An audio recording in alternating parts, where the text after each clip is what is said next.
Seigneur, tu nous connais, tu sais que parfois il est difficile pour nous d'entendre des mots qui viennent de toi, mais ce matin nous voulons vraiment être réceptifs à toi. Te prions s'il te plaît que ton esprit œuvre en nous et que tu puisses vraiment travailler au plus profond de nos cœurs et de nos pensées pour que nous puissions chacun repartir de ce lieu avec une pensée de toi, un message de toi et aussi un encouragement à vivre et à persévérer dans notre vie chrétienne. Je te prie particulièrement peut-être pour des personnes qui ont commencé à cheminer dans la foi mais qui se sont arrêtées, peut-être des personnes qui ont peut-être été déçues de la vie d'église ou d'autres situations, que là aussi tu puisses leur parler ce matin et vraiment les amener à recommencer ce cheminement avec toi.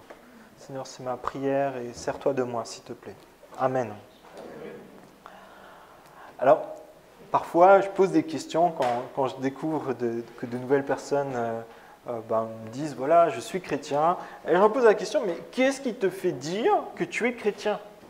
Alors, parfois, j'ai des réponses qui sont un peu surprenantes. Certains me disent « En fait… moi, j'obéis à Dieu et le soir, à chaque fois avant que je me couche, je prie et je lui demande pardon et je sais que je suis avec lui. » Alors, parfois, je demande « Et si tu as oublié de prier, qu'est-ce qui t'arrive ?» Alors, parfois, ça me fait un gros creux. D'autres diront aussi en fait, moi, je sais que je suis chrétien parce que quand je prie, Dieu me répond toujours. Il se passe plein de choses. Quand je demande à Dieu une guérison, quand je demande à Dieu une augmentation de salaire, je l'ai. Oui, tu as de la chance, Dieu t'écoute. Mais c'est vrai qu'on est un peu tous repris là-dessus. Et à un moment, Jésus lui aussi parlera de ça. Et ils disent ceci. Ceux qui me disent « Seigneur, Seigneur » n'entreront pas tous dans le royaume des cieux, mais seulement ceux qui font la volonté de mon Père céleste. Beaucoup me diront en ce jour-là, « Seigneur, Seigneur, n'avons-nous pas prophétisé en ton nom? N'avons-nous pas chassé des démons en ton nom? N'avons-nous pas fait beaucoup de miracles en ton nom ?» Alors je leur dirai ouvertement, c'est Jésus qui dit cela, « Je ne vous ai jamais connus. Éloignez-vous de moi, vous qui commettez le mal. » J'ai l'impression que tout est dans l'intro, on pourrait s'arrêter là pour la prédication, mais vous allez comprendre qu'aujourd'hui, nous allons parler de l'obéissance. C'est un sujet difficile. On préfère souvent parler de liberté, de prospérité, de miracles. Et pourtant, nous allons voir que l'obéissance et la dépendance à Dieu sont nécessaires pour conquérir notre héritage, mais aussi recevoir les bénédictions que Dieu veut nous donner. Sans obéissance à Dieu, nous ne pouvons pas vivre ce que Dieu veut pour nous. Et nous allons voir que Dieu bénit l'obéissance car Dieu est un Dieu protecteur, Dieu est un Dieu souverain et Dieu est un Dieu victorieux. Alors, on va continuer notre série sur le livre de Josué. Alors là, c'est un quiz parce que là, ça ne fait pas juste une semaine, ça fait au moins 2 semaines. Oui, je crois. Vous vous souvenez du dernier épisode de la prédication de Josué? Qu'est-ce qui s'était passé?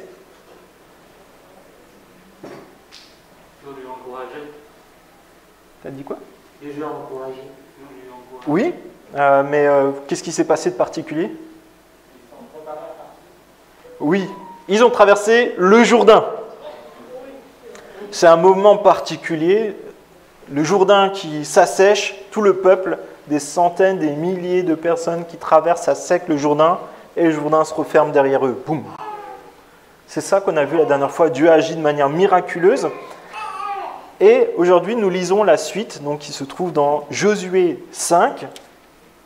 Et on va le lire un peu au fur et à mesure, parce qu'on va faire 2 chapitres, on ne lira pas tous les versets non plus. Mais au verset 1, donc de Josué, chapitre 5, verset 1, gardez votre Bible sur les genoux si vous l'avez.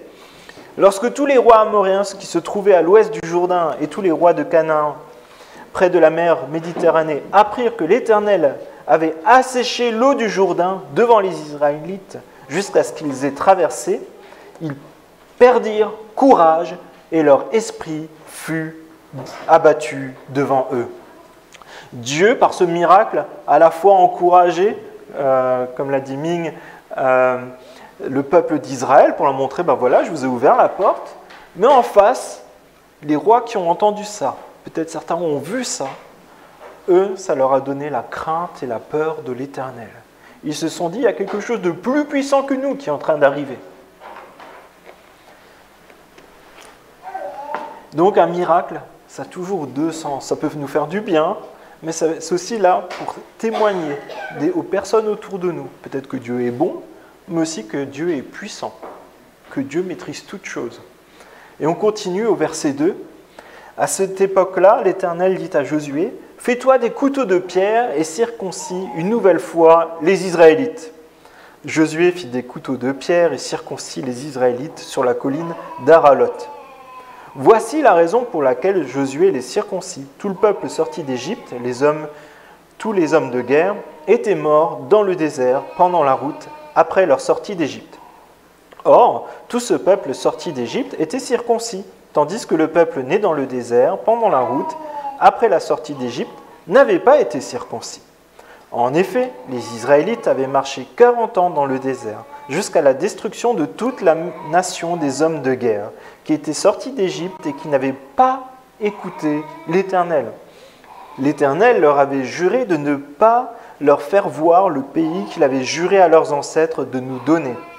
Pays où coule le lait et le miel, un pays avec plein d'abondance.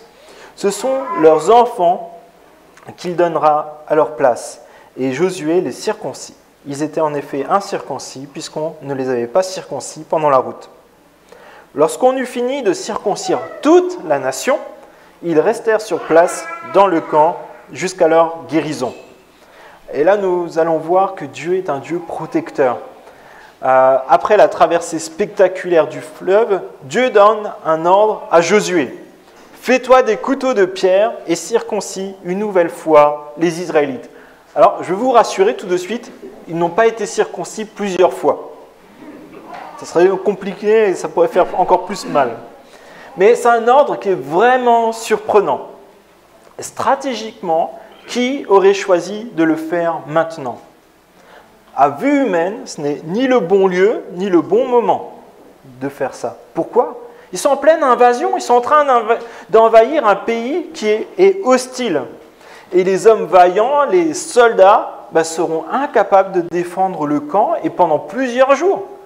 Pendant plusieurs jours, ils seront incapables même de faire peut-être des gestes du quotidien, même peut-être se promener ou même chercher la manne, c'est peut-être compliqué. Et en cas d'attaque, tout le peuple serait décimé très rapidement. Rappelez-vous, ils viennent de traverser le Jourdain et ils sont au pied de la grande ville fortifiée de Jéricho. Et là-dedans, il y a plein de soldats qui sont prêts à leur foncer dessus. Et je me dis, mais finalement, c'est un peu comme si des secouristes, vous savez, des secouristes de haute montagne, ceux qui vont intervenir en montagne pour vous chercher quand vous avez peut-être fait un accident de ski, ils prenaient leur congé annuel pendant les vacances d'hiver. C'est un peu pareil. Les soldats sont indisponibles alors qu'il faut faire une invasion. C'est ça la situation. Et pourtant, c'est le moment, le lieu, le moyen que Dieu utilise pour montrer à son peuple la puissance de son nom. Les rois du pays sont terrifiés, pétrifiés devant ce Dieu qui est aussi puissant pour ouvrir le Jourdain. Et Dieu demande à Israël de lui faire pleinement confiance. Les Cananéens devaient être vraiment consternés. Imaginez, ils vous envahissent, ils commencent à s'installer, à se circoncire, sachant qu'ils ne pourront pas se battre. Ils devaient vraiment être consternés. Mais qu'est-ce qu'ils pensent ? Ils doivent vraiment être certains de ce qu'ils font. Ils doivent avoir confiance en un grand Dieu. Et ils ignorent complètement toute cette puissance militaire qui est autour d'eux. Et toutes les nations sont tétanisées dans la puissance de Dieu. Ils ne font rien. Ça, c'est seulement le nom de Dieu qui est capable de faire cela. Ce n'est pas quelqu'un qui a juste de l'éloquence, c'est seulement Dieu qui peut faire cela. Et alors la question, c'est pourquoi ne sont-ils pas circoncis ?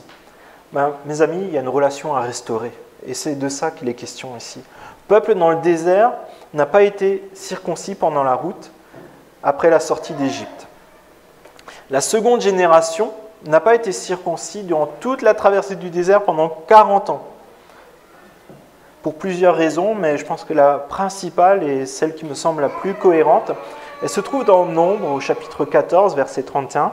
« Vous avez mis 40 jours à explorer le pays. Vous supporterez donc les conséquences de vos fautes pendant 40 ans, une année pour chaque jour. Ainsi vous saurez ce que c'est d'être privé de ma présence. » Là, pourquoi ne se sont-ils pas fait circoncire? C'est comme si l'alliance que Dieu a faite avec le peuple d'Israël était en suspens. L'alliance est suspendue avec cette génération qui est rebelle, qui est désobéissante et qui les a précédés. Et c'est pourquoi Dieu, en quelque sorte, il substitue leur fils pour restaurer cette relation avec eux, restaurer cette alliance. Mais c'est là qu'on découvre que Dieu reste fidèle malgré nos infidélités. Cela consiste à démontrer maintenant à cette nouvelle génération qui rentre dans cette alliance. C'est pour ça qu'on voit beaucoup d'éléments qui sont très proches de ceux qu'a vécu le peuple avec Moïse, comme l'ouverture de la mer des roseaux, maintenant c'est l'ouverture du Jourdain, et ainsi de suite. Dieu est en train de les encourager, de dire « Je suis encore ce Dieu qui est là avec vous. Je suis là. » Et alors, quelle est cette alliance? Cette alliance, en fait, elle a été conclue il y a très longtemps entre Dieu et Abraham, des centaines d'années avant l'entrée dans le pays promis. Et là, ils sont en train de vivre cela. Ça devait battre dans leur cœur. Eux, ils se rappellent de ce verset qui se trouve dans Genèse 17, verset 8.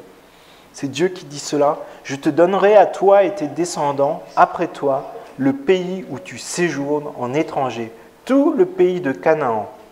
Il sera leur propriété pour toujours et je serai leur Dieu. » Dieu dit à Abraham, « Quant à toi, tu garderas mon alliance, toi et tes descendants après toi, au fil des générations. Voici quelle est mon alliance, celle que vous garderez entre moi et vous, ainsi que ta descendance après toi.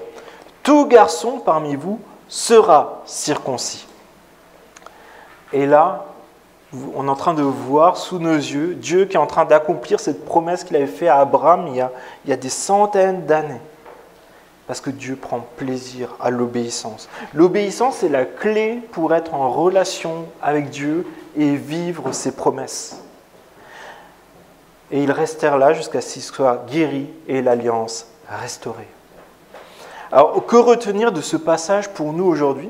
Déjà, Dieu restaure la relation avec des personnes qui l'appellent. Et ce, malgré les circonstances, même si peut-être pour toi tu te dis « c'est pas le bon moment », Dieu te dit « c'est le bon moment, je veux restaurer cette relation avec toi. Tu peux venir vers moi, tu peux te repentir. » Ces promesses, celles de Dieu, sont sûres, certaines et s'accomplissent au moment où Dieu l'a décidé. Et ça nous amène à la patience comme ce peuple qui a dû attendre 40 ans pour de nouveau vivre cette relation, restaurer avec Dieu. Et Dieu n'attend pas des exploits de notre part, mais il attend de nous l'obéissance et l'adoration. Et cela nous rappelle une vérité fondamentale. Nous sommes tous privés de la présence de Dieu depuis notre naissance en raison de notre péché qui est hérité de nos descendants qui sont Adam et Ève. Nous avons tous à rentrer dans cette alliance de paix que Dieu nous propose, d'être en paix avec Dieu, d'être dans cette relation avec Dieu. Et cela n'est possible qu'en Jésus-Christ. Parce que Jésus s'est sacrifié lui-même pour restaurer cette alliance. Cette alliance, elle a un prix. Avec Abraham, c'est Dieu qui a conclu cette alliance. Et là, c'est de nouveau Dieu qui conclut cette alliance par Jésus-Christ. Et la différence, c'est que désormais, ce n'est pas une alliance qui est scellée par une circoncision en enlevant un morceau de peau, mais elle est marquée par le fait que Dieu vient habiter en nous par le Saint-Esprit. Et c'est ça qui nous scelle, qui fait qu'on ne peut pas revenir en arrière. Et c'est une alliance à célébrer. C'est aussi pour cela que nous nous réunissons dimanche après dimanche, parce que nous célébrons cette alliance que Dieu a scellée avec nous par Jésus-Christ. L'Éternel dit à Josué, verset 9, « Aujourd'hui, j'ai fait rouler loin de toi, loin de vous la honte de l'Égypte. » À cet endroit, et cet endroit était appelé Gilgal jusqu'à aujourd'hui. Les Israélites campèrent à Gilgal. Ils célébrèrent la Pâque le 14e jour du mois sur le soir dans les plaines de Jéricho. Ils mangèrent du blé du pays le lendemain de la Pâque, des pains sans levain, du grain rôti. Ils en mangèrent ce jour-là. La manne cessa le lendemain de la Pâque au moment où ils mangèrent du blé du pays. Les Israélites n'eurent plus de manne et ils mangèrent des produits du pays de Canaan cette année-là. Et là, cette alliance, elle a besoin d'être célébrée. Célébrer la restauration de cette alliance. Moi, je me dis que là, à ce moment-là, après avoir attendu depuis Abraham d'entrer dans ce pays, peut-être d'avoir attendu pendant 40 ans de pouvoir de nouveau célébrer la Pâque, cette Pâque, elle a vraiment un goût particulier, un goût qu'ils attendaient depuis longtemps. Le fait de pouvoir profiter pleinement de tout ce que Dieu leur a réservé depuis longtemps. De célébrer ce Dieu qui les a sauvés.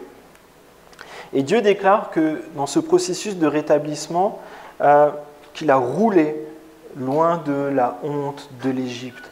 Lorsqu'on est de nouveau dans cette alliance avec Dieu, Dieu enlève cette honte de la désobéissance, cette honte du péché, parce que Dieu nous purifie, nous rend saints.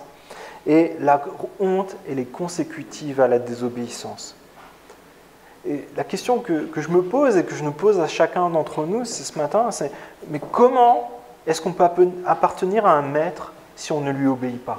Comment est-ce qu'on peut dire qu'on appartient à Dieu si on ne lui obéit pas? Et la restauration de l'alliance, elle éloigne justement cette honte de la servitude du péché, la servitude peut-être de dépendance. Et là, maintenant, par cette marque de circoncision, cela identifie clairement, physiquement, qu'ils appartiennent à Dieu. C'est comme un tampon qui est sur eux. Vous appartenez à Dieu. Nous avons aussi un tampon. C'est le Saint-Esprit qui vit en nous et qui nous amène à ressembler de plus en plus à Jésus. Et cette alliance, elle est manifeste, elle est effective. Et il y a des conséquences quand on est en relation avec Dieu, lorsqu'on obéit à Dieu. Et là, le timing est parfait. Ils peuvent célébrer la Pâque. 40 ans dans le désert, ce temps d'attente de la délivrance. Et cette relation qui était perturbée avec Dieu, tous les jours, ils se souvenaient dans ce désert, nous avons désobéi à Dieu. C'est pour ça que nous sommes là. Une génération entière a été comme engloutie par le temps, comme l'érosion, vous savez, sur les falaises, avec les vagues qui tapent successivement, jour après jour. Et c'est ce qu'ils ont vécu par leur désobéissance. Mais il est enfin temps, il est temps de fêter la Pâque tous ensemble. La fête, elle a été établie de la Pâque, vous savez quand? La Pâque, la première qui a été célébrée. Oui, en Égypte. Et la Pâque, en fait, elle a été célébrée juste avant le départ d'Égypte. Donc c'était une fête par anticipation. On se réjouissait déjà de ce que Dieu a fait. Et cette Pâque, elle rentre aussi dans le cadre du sauvetage de tous les premiers-nés des Israélites. Et il est dit cela dans Exode 12, 26. « Et lorsque vos enfants vous demanderont que signifie ce rite pour vous, donc la Pâque, vous répondrez, c'est le sacrifice de la Pâque en l'honneur de l'Éternel qui est passé par-dessus les maisons des Israélites en Égypte lorsqu'il a frappé l'Égypte et a sauvé nos familles. Le peuple s'inclina et adora. » Ça nous rappelle que nous aussi, en tant que parents, nous avons besoin de rappeler ces choses-là à nos enfants. Que Dieu est là pour les secourir, Dieu est là pour les sauver. Et nous avons besoin de vivre cet acte d'adoration. Et là, je me dis, mais imaginez juste la joie que ça devait être dans ce camp, en train de fêter, en train de manger ensemble, de se réjouir du fait que Dieu les a sauvés. Dieu leur a donné leur héritage. Et ce sauvetage des premiers-nés d'Israël est allé à son terme. Peut-être que parmi eux, il y a des personnes, des enfants, ils avaient peut-être 6 ans, 7 ans, 8 ans. Ils se souvenaient quand ils sont partis de chez eux, partis de la maison, avec les plaies d'Égypte qui venaient de s'abattre, avec des morts autour d'eux. Ils se sont mis en route et ils ont commencé à traverser ce désert. Et là, au bout de 40 ans, ils sont arrivés à destination. Et pour nous aussi, parfois, on met du temps à faire ce cheminement avec Dieu, mais si on s'accroche à Dieu, peut-être que ce n'est pas facile tous les jours, mais nous savons que notre héritage à nous aussi, il est garanti, il est sûr et certain. Peu importe les pandémies, peu importe le terrorisme, peu importe tout ce qu'il peut y avoir autour de nous, l'héritage de Dieu est sûr et certain pour nous. Nous pourrons être avec Dieu pour l'éternité. Et cette Pâque est vraiment une fête en l'honneur du sauvetage miraculeux de Dieu. Et imaginez juste avec ce qui vient de se passer, le Jourdain qui s'ouvre devant eux, Dieu qui relance leur alliance, ils commencent à célébrer la Pâque qu'ils attendaient depuis tellement longtemps, mais ça devait battre dans leur cœur. Et c'est comme ça qu'ils mangent pour la première fois des produits du pays, manger ce pain, ces épis grillés. Et le lendemain de la Pâque, la manne, c'est ça. Maintenant, ils ont de quoi vivre, Dieu leur a donné ce pays, ils peuvent récupérer les denrées du pays. Et finalement, ils passent de cette dépendance qui était alimentaire, où la manne tombait tous les jours, à cette dépendance à Dieu pour militairement conquérir ce pays. Et pour nous, c'est un encouragement à nous rappeler que Dieu accomplit assurément son sauvetage en prenant en compte de tous les paramètres. Il veille à ce qu'on ait à manger, à boire, qu'on soit en sécurité et qu'on arrive à destination auprès de lui. Et pour nous, c'est la même chose. Jésus, c'est notre Pâque. Jésus est venu pour sceller cette nouvelle alliance avec nous et c'est pour cela qu'il a accepté de souffrir, de mourir à la croix.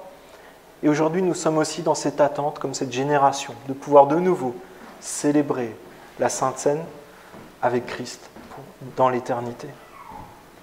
Et nous aussi, nous sommes dans cette attente et nous savons que Dieu est fidèle. Et c'est pour ça que je vous invite vraiment à ce qu'on puisse se rappeler que nous avons à obéir à un Dieu qui est protecteur, un Dieu qui est fidèle, un Dieu qui veille à tous les détails de notre quotidien. La dépendance avec Dieu demeure, mais maintenant il est question de conquérir ce pays. Et cette conquête, elle se fait par les moyens militaires. Et nous allons voir que Dieu, il est souverain aussi pour cela. Verset 13, « Comme Josué était près de Jéricho, il leva les yeux et regarda. Voici un homme se tenait debout devant lui, son épée dégainée dans la main. Josué alla vers lui et lui dit, « Es-tu pour nous ou pour nos ennemis ?» L'homme lui répondit, « Non, je suis le chef de l'armée de l'Éternel. J'arrive maintenant. » Josué tomba, le visage contre terre, adora et dit, « Que dit mon Seigneur à son serviteur ?» Le chef de l'armée de l'Éternel dit à Josué, « Enlève tes sandales de tes pieds, car l'endroit où tu te tiens est saint. » Josué se conforma à cet ordre. Josué, là, il est en train de vivre quelque chose de fort. Il est en présence d'un ange. Certains pensent que c'est même Jésus lui-même qui est présent là. Et Josué, peut-être ce matin-là, il était simplement en train de se promener dans la campagne, mine de rien, pour préparer l'invasion, repérer les alentours du siège. Et là, il fait une rencontre qui va bouleverser complètement sa journée. Peut-être pour quelqu'un parmi nous, peut-être quelqu'un qui nous suit peut-être sur Internet, lui aussi aujourd'hui, ça va peut-être être cette rencontre avec Dieu qui va le bouleverser pour toute sa vie. Et c'est là qu'on voit justement une question qui est vraiment fondamentale pour chacun de nous et peut-être aussi pour quelqu'un qui ne connaît pas encore Christ. Ce jeu de dialogue. Es-tu pour nous ou pour nos ennemis ? Non, je suis le chef de l'armée de l'Éternel. Enlève tes sandales de tes pieds, car l'endroit où tu te tiens est saint. Et je trouve qu'ici, il y a quelques enseignements précieux dans ce texte. Tout d'abord, Dieu n'est pas à notre service, mais nous sommes au service de Dieu. Dieu n'est pas à notre service, mais nous sommes au service de Dieu. Dieu n'est pas un distributeur automatique de bénédictions. Nous ne pouvons pas forcer la main de Dieu. Nous sommes serviteurs de Dieu. Nous avons à obéir Dieu. Et nous avons à prier selon la volonté de Dieu. Et justement, je pense que ce matin, c'est peut-être l'occasion d'avoir une réflexion sur notre façon de prier. C'est vrai que je suis le premier à dire, quand on prie Dieu, il faut vraiment avoir ce cœur à cœur, dire les choses et être dynamique. Et parfois, on peut dire une bêtise, c'est pas grave. Par contre, si de manière récurrente, on est là pour forcer la main à Dieu, dire je décide que tu dois faire ceci, cela, et ainsi de suite, je pense que ce n'est pas comme ça que nous avons à avoir notre relation avec Dieu. Nous pouvons avoir beaucoup de passion dans nos prières, mais nous n'avons pas à forcer la main de Dieu. Aussi, c'est une question, je pense, pour chacun d'entre nous, et peut-être c'est une question où peut-être si nous on croisait l'ange de l'Éternel aujourd'hui, il nous dirait peut-être « Es-tu pour Dieu ou es-tu à ton propre compte ?» Es-tu pour Dieu ou es-tu à ton propre compte? Ou peut-être même, aujourd'hui, tu es pour le compte des ennemis de Dieu. Nous avons besoin de nous positionner. Dieu est avec ceux qui lui obéissent. Dieu a fait la promesse qu'il serait avec Josué, tout comme il a été avec Moïse. Et là, on le voit avec l'ouverture de la mer morte. Mais aussi là, on le voit avec... Vous vous souvenez de Moïse avec le buisson ardent qui est en train de brûler et aussi qui vit ce temps où Dieu lui parle directement. Et ça nous rappelle que Dieu est saint, Dieu se révèle, Dieu est avec ceux qui lui obéissent et Dieu est fidèle dans son alliance. Aussi que Dieu va juger ceux qui lui sont rebelles. Alors, c'est là peut-être au moment clé de l'ouverture de l'invasion de Canaan, on peut se poser la question, mais est-ce que Dieu, c'est vraiment un Dieu guerrier comme ça, un Dieu qui assume un génocide, de tuer toutes ces personnes? Et je vous propose simplement qu'on puisse réfléchir un peu à cela. Tout d'abord, pourquoi Dieu punit-il les Cananéens? Et là, on peut se poser la question, qu'est-ce qu'il leur reproche? Et là, vous le trouvez dans Lévitique 18, 20. Vous aurez l'occasion peut-être de creuser ça dans les groupes de maison. Il y a un guide qui a été donné à tous les responsables. Si jamais vous n'allez pas dans un groupe de maison, vous pouvez m'envoyer un message, je vous enverrai aussi le petit guide. Mais ce qui est reproché, c'est la fornication, l'adultère, l'inceste, la prostitution et toutes sortes de déviances sexuelles que je ne vais pas détailler ici. La magie, l'invocation des morts. Aujourd'hui, c'est une bonne question, l'invocation des morts, justement. Le sacrifice des enfants, l'adoration des idoles, tout cela, Dieu leur reproche. Quel sort doivent subir les habitants de Canaan? C'est décrit dans Deutéronome 7. Je vais vous faire quelques informations dessus. Verset 2, tu ne concluras pas d'alliance avec elles et tu ne leur feras pas grâce. 16, tu supprimeras tous les peuples que l'Éternel, ton Dieu, va te livrer. Ton regard sera sans pitié envers eux. Verset 23, l'Éternel, ton Dieu, te livrera ces nations, il les mettra complètement en déroute jusqu'à leur destruction. 24, tu feras disparaître leur nom de dessous le ciel. Alors, est-ce que c'est un génocide? On va voir justement qu'il y a peut-être une petite variante. En Lévitique 18, il est demandé à Israël de ne pas se marier avec leurs filles, les filles des Cananéens, et de ne pas faire de commerce avec eux.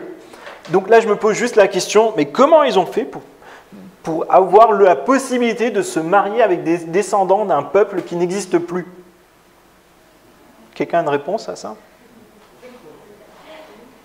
Pourquoi Dieu, après ça, il leur dit de ne pas se marier avec eux, alors que normalement, ils ne sont plus là? Et là, justement, nos amis journalistes sportifs vont nous aider. Est-ce que vous avez déjà lu un journal sportif, par exemple l'Équipe? Je crois qu'il y a quelques footballeurs parmi nous quand même. Oui. Alors, vous qui êtes expert du domaine, s'il y a écrit « Les attaquants ont été torturés par la défense », est-ce qu'ils avaient des tenailles et du matériel électrique pour les torturer? Répondez-moi oui, non? Non, vous avez la bonne réponse. Si par exemple, il y a écrit « L'équipe est anéantie suite à la défaite 7-0 », est-ce que vous pensez que le capitaine les a tous... Non. Oui. Là, c'est un peu pareil. En fait, il faut savoir que les livres de la Bible, en fait, ont été inspirés par Dieu, mais étaient rédigés par des auteurs différents, mais aussi avec un style littéraire qui correspond à ce qui est évoqué. Donc, par exemple, si vous lisez le livre de, je sais pas, par exemple, l'Évangile de Jean, c'est très poétique. Si, par exemple, là, on est dans Josué, ben, c'est des faits militaires. Donc, c'est rédigé dans le style des faits militaires. Vous lisez le Cantique des Cantiques, c'est plutôt érotique. Et si vous preniez Josué dans le Cantique des Cantiques dans le style littéraire, ça n'irait pas du tout. Oui, vous me suivez. Et là, c'est un peu pareil. Donc, il y a le style littéraire d'un livre, il est très important parce que parfois, ça permet de comprendre que parfois, il y a des exagérations qui sont volontaires, mais qui correspondent aussi au style littéraire. Et là, il est question de victoire militaire. Il y a une exagération volontaire sur le fait d'insister sur une vérité fondamentale. Il n'y a pas de compromis. Et pour nous aussi, je pense que l'obéissance, c'est une obéissance sans compromis. Dans la pratique, il est prévu dans le livre de Lévitique que des personnes originaires de Canaan vivent avec le peuple d'Israël dans le quotidien. Et ces phrases sont à juste titre choquants et elles sont faites pour choquer hier et encore plus aujourd'hui. Mais est-ce que nous sommes autant choqués des compromis que nous faisons dans notre quotidien avec Dieu? Est-ce que nous sommes choqués de cela? Et justement, ce texte-là est là pour nous choquer de ces compromis que nous faisons dans notre quotidien, dans notre obéissance à Dieu. Jésus n'a-t-il pas dit d'aimer nos ennemis?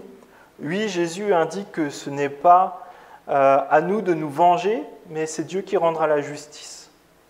Et c'est ce que nous attendons sur la fin des temps. Dieu est patient aujourd'hui, et la patience de Dieu, ici, nous la voyons bien. La patience de Dieu est immense avec les Cananéens. Dieu a annoncé dans le livre de la Genèse, par Noé, le jugement de Canaan. Donc c'est au moins 1800 ans avant l'arrivée de Josué. Vous avez 1800 années pour se repentir. Entre-temps, Dieu s'est révélé aux Cananéens, et ils ont eu l'opportunité de se repentir. Vous vous souvenez, il y a Melchisédek et Abraham qui ont séjourné là-bas et qui ont pu leur témoigner.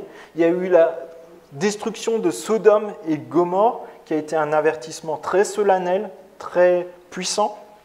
Mais les Cananéens, et là on le voit aussi avec ces rois, ils sont conscients que Dieu arrive, qu'il y a la puissance qui est là, mais ils restent sourds à la voix de Dieu. Ils s'entêtent à persévérer dans le mal et la désobéissance à Dieu. Et il dit cela dans Genèse 15, 16, Dieu patiente jusqu'à ce que leur iniquité merci, soit arrivée à son comble. Et avant d'exécuter ce châtiment, Dieu envoie encore ce message lorsque le Jourdain s'ouvre pour qu'ils puissent se repentir. Mais Dieu a toujours laissé la possibilité à des personnes comme Rahab et à sa famille, par exemple, de se repentir pour être sauvés et même intégrés au peuple, en relation avec Dieu. Mais aujourd'hui aussi, Dieu donne encore sa patience. Peut-être tu penses que tu as fait des grosses bêtises dans le passé, mais la patience de Dieu, elle est encore là et son amour pour toi, il est immense. Si tu acceptes ce matin de dire « j'abandonne tout ça, je veux te suivre toi, je veux t'obéir, je sais que tu as quelque chose de bon pour moi », Dieu viendra à ta rencontre. Et cela, nous sommes tous concernés. Nous avons tous besoin d'abandonner nos mauvaises actions pour obéir à Dieu. Et c'est nécessaire et indispensable pour être sauvé. Quelqu'un qui dit « j'appartiens à Jésus » sans jamais s'être repenti, il n'appartient pas à Christ. Obéissons à Dieu parce qu'il est souverain. Et on va voir la dernière partie, donc c'est le chapitre 6. Donc on va faire des petits sauts dans les versets, on ne va pas tout prendre, c'est un peu long. Dieu est victorieux. Jéricho était fermé, barricadé devant les Israélites, personne n'en sortait et personne n'y entrait. L'Éternel dit à Josué, « Regarde, je livre entre tes mains Jéricho et son roi, ainsi que ses vaillants soldats. Faites le tour de la ville, vous tous les hommes de guerre. Faites une fois le tour de la ville. Tu agiras ainsi pendant 6 jours. 7 prêtres porteront 7 trompettes retentissantes devant l'arche. Le 7e jour, vous ferez 7 fois le tour de la ville et les prêtres sonneront de la trompette. Quand ils sonneront du corps retentissant, quand ils sonneront de la corne retentissante, quand vous entendrez le son de la trompette, tout le peuple poussera de grands cris, alors la muraille de la ville s'écoulera et le peuple montera à l'attaque, chacun devant soi. Pendant 6 jours, Israël va terrifier son ennemi en défilant dans le silence au seul bruit des trompettes. Là encore, ils avaient le temps de se repentir. Et au 7e jour, l'armée fait 7 fois le tour. Et à un moment, les soldats brisent le silence avec des cris puissants. Est-ce que vous avez un cri puissant ce matin? Allez-y, va. Ouais, on va essayer. Alors on fait 1, 2, 3 et on fait un cri puissant. Hein. Vous êtes prêts? 1, 2, 3. Ah, désolé si on a réveillé quelqu'un. Et ça, c'est un cri puissant. Et à ce moment-là, la muraille s'écroule. Les soldats de Jéricho qui s'attendaient à tenir un siège peut-être pendant des semaines et des mois, les murailles dans lesquelles ils voulaient se cacher s'écroulent. Les Israélites foncent et rentrent dans la ville. Et Israël a fait le choix de l'obéissance et la dépendance à Dieu. Et Dieu les a protégés. Jéricho a fait le choix de se cacher derrière des murailles. Et les murailles se sont écroulées. Pourquoi Dieu a fait ainsi? Dieu a fait ainsi pour protéger ces soldats qui étaient inexpérimentés, pour rappeler à Israël qu'ils avaient besoin aussi de lui obéir, que les autres nations de Canaan ont à se repentir et rendre gloire à Dieu seul. Et sans écouter Dieu, le résultat, il aurait été vraiment très différent. Lorsque l'on obéit à Dieu, en restant dans sa dépendance, on peut expérimenter l'impossible. Ça s'appelle un miracle. Mais pour cela, il faut lui obéir. Et en restant dans des fausses sécurités, dans un confort qui est assez artificiel, et je pense qu'aujourd'hui on est en train de découvrir ça, il y a encore 1 an, on n'aurait jamais imaginé qu'on ait besoin de faire autant attention à garder tout le temps un masque, à se laver en permanence les mains, à ne pas pouvoir se saluer. Et aujourd'hui, on découvre que tout ça, c'est juste Dieu qui nous préservait de beaucoup de maladies finalement. Mais sans ces défis, nous ne pourrions pas expérimenter l'obéissance et la dépendance de Dieu. L'obéissance nous rapproche de cette image qui est glorieuse à la ressemblance de Christ, tandis que la désobéissance, elle nous amène à la destruction. Désobéir à Dieu n'a rien de glorieux, n'est aucunement un dépassement de soi-même, mais c'est une passive autodestruction. Et aujourd'hui, notre défi, ça consiste peut-être à réfléchir dans ces domaines dans lesquels nous n'obéissons pas à Dieu. Ces domaines où peut-être nous sommes aussi passifs pour pouvoir dire, dans ce domaine-là, je veux obéir à Dieu. Je ne veux plus être passif. Parce que finalement, quand on se pose la question de ces domaines où on n'obéit pas à Dieu, ou peut-être on est passif, est-ce que ça nous rend vraiment heureux? Est-ce que ça nous épanouit? Est-ce que ça nous donne la paix? Est-ce que ça donne un sens à nos vies? Je pense qu'on a tous des images des choses où on n'obéit pas à Dieu. Est-ce qu'on y prend vraiment du plaisir? Non. C'est éphémère et après on regrette. Mais c'est seulement dans l'obéissance à Dieu qu'on peut vraiment trouver cette joie et cette paix. Et dans le psaume 119, il est dit cela. « Conduis-moi dans le sentier de tes commandements, car je l'aime. Pousse mon cœur vers tes instructions et non vers le profit. Détourne mes yeux de ce qui est sans valeur. Fais-moi vivre dans ta voie. » Et je pense que c'est une prière qu'on pourrait peut-être faire plus souvent, personnellement. Je veux vivre pour toi. Je veux trouver de la valeur dans ce qui a de la valeur à tes yeux. Et l'obéissance est nécessaire afin que nous trouvions notre place dans le plan de Dieu, mais aussi que nous donnions à Dieu la place qu'il mérite dans nos vies. L'obéissance est nécessaire pour que nous trouvions notre place dans le plan de Dieu et que nous donnions à Dieu la place qu'il mérite dans notre vie. Et la ville est vouée à l'interdit, donc ça veut dire que tout ce qui s'y trouve, ça sera mis dans le trésor du temple de Dieu, et que tout ce qui est des habitants, mais aussi des animaux, et ainsi de suite, ils sont amenés à être détruits. Mais en cela, la maison de Rahab est sauvée. On laissa la vie à Rahab, la prostituée, et tous ceux qui seront avec elle dans sa maison, parce qu'elle a caché les messagers que nous avions envoyés. Jéricho est la première ville de Canaan qui est conquise, et Dieu envoie un message fort à tous les autres pour amener à la repentance. On verra dans les autres chapitres justement qu'il se passe des choses, il y a du remous, et ils ne sont plus dans la passivité, ils se positionnent clairement pour ou contre l'Éternel, parfois de la mauvaise façon aussi, on verra ça. Mais le but de Dieu n'est pas de détruire. Le but de Dieu, c'est de donner la paix, la justice, et pour cela, la repentance, elle est indispensable. Et la question que je nous pose, c'est est-ce que Dieu a la place d'honneur dans ma vie? Est-ce que Dieu a la place d'honneur dans ma vie? Dieu a-t-il l'honneur dans ma façon de parler, dans ma façon de consacrer mon temps, mes finances, le temps que je consacre aussi dans le service dans l'Église? Est-ce que je le fais avec le bon cœur? Est-ce que je le fais avec vraiment pour Dieu ou pour moi, pour trouver mon identité ou ce genre de choses? Ou est-ce que je fais tout cela simplement parce que c'est la place que mérite Dieu dans ma vie?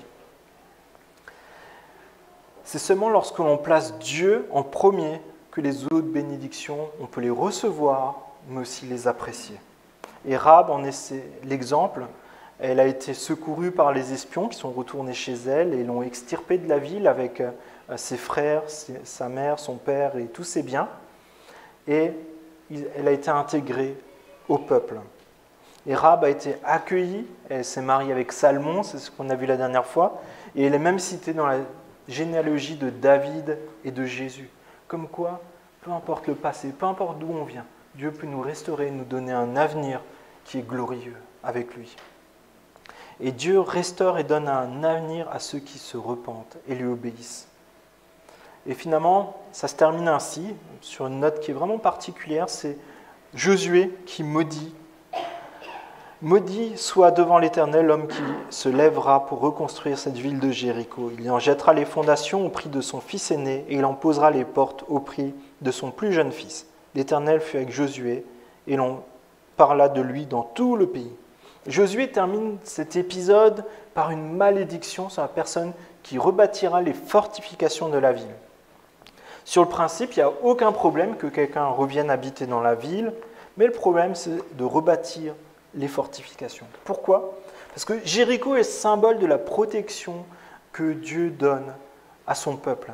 C'est une protection qui ne se trouve pas dans ses murailles. Jéricho est le témoignage de l'intervention miraculeuse de Dieu, et c'est pour ça que les ruines devaient rester là, pour se rappeler que c'est Dieu qui a conquis ce pays. Jéricho est aussi le symbole que Dieu a promis ce pays et que tout le monde puisse y rentrer, tout le monde puisse intégrer ce peuple. Fortifier la ville, ça donnerait un monopole à quelqu'un de dire « toi tu peux rentrer ou pas dans le pays ».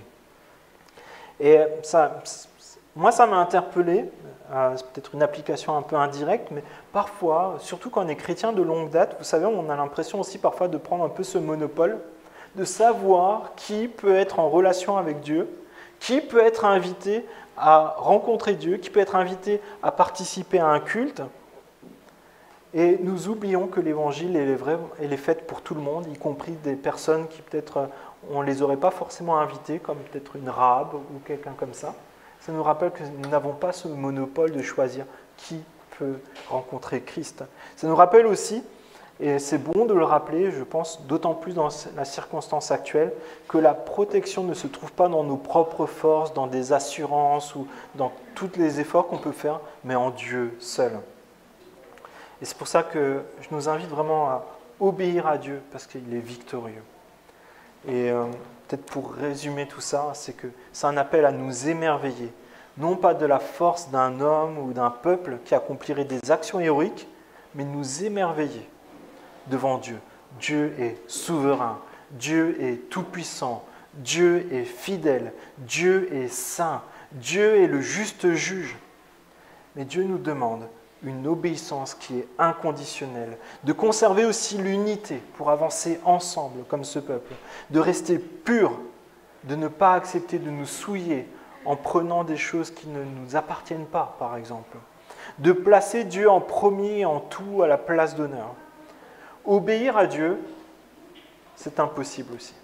Et ça aussi, il faut le savoir. Il y aura toujours des choses où on n'arrivera pas à faire comme on le souhaiterait de nos propres forces. Et c'est là où il y a des personnes parfois qui commencent à fréquenter Dieu, qui commencent à fréquenter l'Église, et au bout d'un moment, se rendent compte, mais j'arrive pas. Parce qu'on essaye de faire avec nos propres forces. Et ça devient juste du légalisme, on essaie de faire bonne figure. Mais en fait, non, c'est pas ça. Nous avons besoin que le Saint-Esprit nous dirige. Nous avons besoin de nous repentir semaine après semaine pour ressembler de plus en plus à Christ, pour refuser de plus en plus les passions qui nous détruisent. Et c'est pour ça que je vous propose vraiment qu'on puisse terminer par ce temps pour prier, que Dieu nous donne la force de lui obéir en tout point. L'obéissance et la dépendance à Dieu sont nécessaires pour conquérir l'héritage et recevoir les bénédictions. Oui, Père, ce texte nous rappelle que toi, tu es Dieu tout-puissant, tu es Dieu qui règne, le Dieu qui est souverain sur toutes les nations, sur tous les souverains, sur toutes les puissances militaires, économiques et ainsi de suite.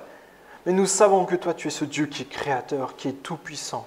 Et nous nous adressons à toi et nous te demandons, s'il te plaît, de nous donner des forces nouvelles pour lutter, pour mener ce bon combat, de t'obéir, de te suivre, de te ressembler, de renoncer à ceux qui nous amènent à te désobéir, à nous souiller, nous ôter de ta sainteté. Seigneur, s'il te plaît, agis ce matin au milieu de nous. Viens trouver nos cœurs et révèle-nous les domaines dans lesquels nous avons à lutter. Donne-nous des forces nouvelles, donne-nous de l'humilité pour le reconnaître, pour aussi peut-être être accompagné par un frère ou par une sœur qui nous encourage lorsque nous chutons. Seigneur, ce matin, je veux te prier aussi particulièrement pour ceux qui peut-être ont chuté, depuis des semaines, des mois, peut-être des années, qui ne fréquentent plus d'église, qui ne te parlent plus, qui peut-être ont commis des actes qu'ils regrettent et ils n'osent plus se présenter devant toi.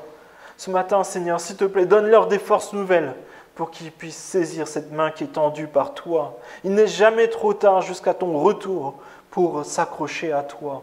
Seigneur, s'il te plaît, interviens dans notre Église pour que nous soyons cette Église qui soit obéissante, pure, unie, qui soit centrée sur toi et que tu aies la place d'honneur dans la vie de chacune des familles de notre Église, dans les décisions de notre Église. Seigneur, s'il te plaît, interviens au milieu de nous. Nous te prions ainsi dans le nom de Jésus-Christ. Amen.